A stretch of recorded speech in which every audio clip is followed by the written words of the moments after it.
ডিসেম্বৰলৈ বিজুলী উৎপাদন নহয় নামনি সোণখুৰি জলবিদ্যুৎ প্ৰকল্প বিদ্যুৎ উৎপাদনত অনুমোদন দিয়া নাই ৰাষ্ট্ৰীয় বান সুৰক্ষা সমিতি জলবিদ্যুৎ প্ৰকল্পটো নিৰ্মাণ কৰাত যথেষ্ট আশা আছে ইতিমধ্যে বিগত সময়ছোৱাত নামনি সোণখুৰি জলবিদ্যুৎ প্ৰকল্পক লৈ বিভিন্ন বিতৰ্ক হৈছে নিৰ্মাণ কাৰ্যত যে আশা ৰৈ গৈছে তাৰ ভিতৰৰ বিভিন্ন আন্তঃগাঁথনি নিৰ্মাণত যে আশা ৰৈ গৈছে এই লৈ বিভিন্ন ধৰণৰ চৰ্চা চলিছে আৰু তাৰ পিছত আহিছে এই বিশেষ খবৰ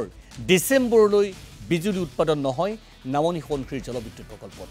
বিদ্যুৎ উৎপাদনত অনুমতি দিয়া নাই ৰাষ্ট্ৰীয় বান সুৰক্ষা সমিতি জলবিদ্যুৎ প্ৰকল্পটো নিৰ্মাণ কৰাত আশা আছে বুলি উল্লেখ হৈছে আমাৰ প্ৰথমে লখিমপুৰলৈ যাব বিচাৰিছোঁ বুবুল হাজৰিকা উত্তৰ অসমৰ ব্যুৰো বুবুল হাজৰিকা আমাৰ লগত পুনঃভাৱে সংযোজিত হৈ আছে বুবুল হাজৰিকা কৈ থাকিলে এতিয়া অন্ত নপৰা হৈছে এনএছপিচিৰ কথা কিনো হৈ আছে তাত কি পৰ্যায়ত আছে কি হ'বলৈ গৈ আছে কোনো ধৰণৰ ঠিকনা নাই এতিয়া যেটো সিদ্ধান্ত ৰাজহুৱা হৈছে যেটো কথা পোহৰলৈ আহিছে এই বিষয়ত আপোনাৰ পৰা প্ৰতিক্ৰিয়া জনাৰ চেষ্টা কৰি বুবুল হাজৰিকা সুনীল ভূঞা চাওক হেউতীয়াকৈ আমাৰ হাতলৈ যেটো খবৰ আহিছে অহা ডিসেম্বৰৰ ভিতৰত নামনি সোৱণশিৰি জলবিদ্যুৎ প্ৰকল্পৰ পৰা কোনো ধৰণৰ বিজুলী উৎপাদন হয়তো নহব কাৰণ ৰাষ্ট্ৰীয় বান সুৰক্ষা সমিতিয়ে এতিয়ালৈকে নামনি সোৱণশিৰি জলবিদ্যুৎ প্ৰকল্পৰ যি এটা নিৰ্মাণ সংস্থা এনএছপিচি তেওঁলোকক এতিয়ালৈকে হেউজ সংকেত বিজুলী উৎপাদনৰ বাবে দিয়া নাই আৰু ৰাষ্ট্ৰীয় বান সুৰক্ষা সমিতি হ'ল এটা স্বতন্ত্ৰীয় কমিটি ভাৰত চৰকাৰৰ শক্তি নিগমৰ ফালৰ পৰা প্ৰধানমন্ত্ৰী কাৰ্যালয়ৰ ফালৰ পৰা ইয়াক গঠন কৰি দিয়া হয়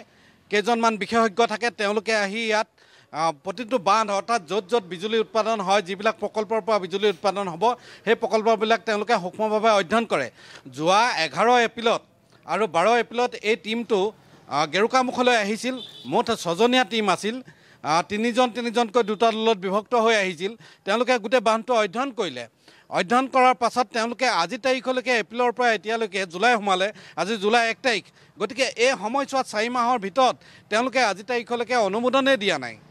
ভাৰত চৰকাৰ যেটো স্বতন্ত্ৰীয় কমিটি বান সুৰক্ষা সমিতি এই সমিতিটোতে নেশ্যনেল ডেম সেফটি কমিটি বুলি কোৱা হয় ৰাষ্ট্ৰীয় বান সুৰক্ষা সমিতি তেওঁলোকে আজি তাৰিখলৈকে প্ৰতিবেদন দিয়া নাই যেতিয়া তেওঁলোকে এই বান্ধটো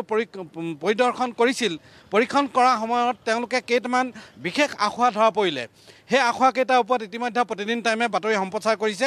যে বান্ধটো য'ত ৰিজাৰ্ভাৰ আছে বৃহৎ নদী বান্ধটোৰ ওপৰ অংশত যেটো ৰিজাৰ্ভাৰ তৈয়াৰ হৈছে সেই ৰিজাৰ্ভাৰৰ দুটা পাহাৰৰ মাজত দুটা পাহাৰ য'ত লগ লাগিছে তাৰ মাজত এটা ছিদ্ৰ দেখা পাইছে বান্ধত প্ৰতি মিনিটত প্ৰতি ছেকেণ্ডত প্ৰায় 1,67,000 কিউবিক মিটাৰ পানী জমা হ'ব এই পানীখিনি জমা হোৱাৰ সেই ৰিজাৰ্ভাৰটোৱে পানী ধৰি ৰাখোঁতে সেই দুটা পাহাৰৰ ছিদ্ৰই যদি পানী হৰকি যায় তেতিয়াহ'লে অৰুণাচল প্ৰদেশৰ তালিবালি ৱাইল্ড লাইফ চেংচুৰীৰ লগতে বৃহৎ অঞ্চলত এটা সাংঘাতিক ধৰণৰ বিপৰ্যয় সূচনা কৰিব আৰু নদীখনৰ নামনিত থকা ৰাইজৰ বাবে এটা অশনি সংকেত হ'ব সেই কথাটো বান্ধ সেফটি কমিটি অৰ্থাৎ ডেম সেফটি কমিটিয়ে ধৰা পেলাইছিল আৰু তাৰ পাছত মূল বান্ধত কেতবোৰ আখুৱা ধৰা পেলালে আৰু তেওঁলোকে পৰামৰ্শ দিলে নদীখনৰ 15 কিলোমিটাৰলৈকে দুই পাৰে বোল্ডাৰ স্পাৰ দি কংক্ৰিট হিচাপে দুইটা মথাউৰি দুই পাৰে 15 কিলোমিটাৰলৈকে তৈয়াৰ কৰিব লাগে হেতু আজি তাৰিখলৈকে হোৱা নাই হেখিনি কাম বাৰিষা সময়ত কৰিব নোৱাৰে আৰু নদীখনৰ ওপৰত অৰ্থাৎ বৃহৎ নদীবান্ধটোৰ ওপৰত যেহেতু যিকোনো মুহূৰ্তত ভূমিস্খলন হৈ থাকে দুইটা পাহাৰত ভূমিস্খলন হয় সোঁপাৰে বাওঁপাৰে বাৰিষা হওক খৰালি হওক মাৰ্চ মাহতো দেখিব আপুনি কেতিয়াবা অক্টোবৰ মাহতো দেখে ডিচেম্বৰ মাহতো দেখে ভূমিস্খলন হয় গতিকে এই ভূমিস্খলন ৰোধ কৰিবলৈ তেওঁলোকে পৰামৰ্শ দিছে যিটো কাম এনএছপিচিয়ে বাৰিষা সময়ত কৰিব নোৱাৰে তেওঁলোকে নদী পৃষ্ঠৰ পৰা 250 মিটাৰ উচ্চতালৈ তেওঁলোকে পানী আবদ্ধ কৰিব পাৰে এই বৃহৎ নদীবান্ধটোত এতিয়ালৈকে তেওঁলোকে 160 মিটাৰ পানী আবদ্ধ কৰিছে আৰু 160 মিটাৰ পাছত 190 মিটাৰলৈকে তেওঁলোকে পানী আবদ্ধ কৰি 215লৈকে 15 মিটাৰ পানী তেওঁলোকে এৰি ৰাখিব অৰ্থাৎ হেতু মুকলি কৰি ৰাখিব সেই 215 মিটাৰৰ পৰা 190 মিটাৰৰ পৰা 215লৈকে স্পিলৱে গেট থাকে যিফালেদি পানীখিনি নদীৰ নামনিলৈ বাগৰি আহে তাক স্পিলৱে বুলি কোৱা হয় অলপতে সেই স্পিলৱেত তেওঁলোকৰ যিটো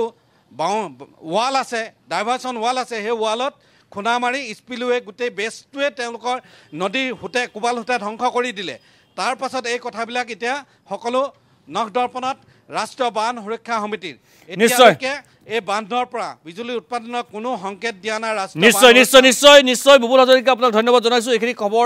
এইখিনি খবৰ জনোৱাৰ বাবে আৰু পৰৱৰ্তী সময়ত কেতিয়ানো আৰু কি কৰিব পৰা যায় কি ধৰণৰ পৰিৱেশ সৃষ্টি হ'ব বা কি ধৰণে কাম কৰিব নামনি সোৱণশিৰি জলবিদ্যুৎ প্ৰকল্পত সেয়া নিশ্চয় লক্ষণীয় হ'ব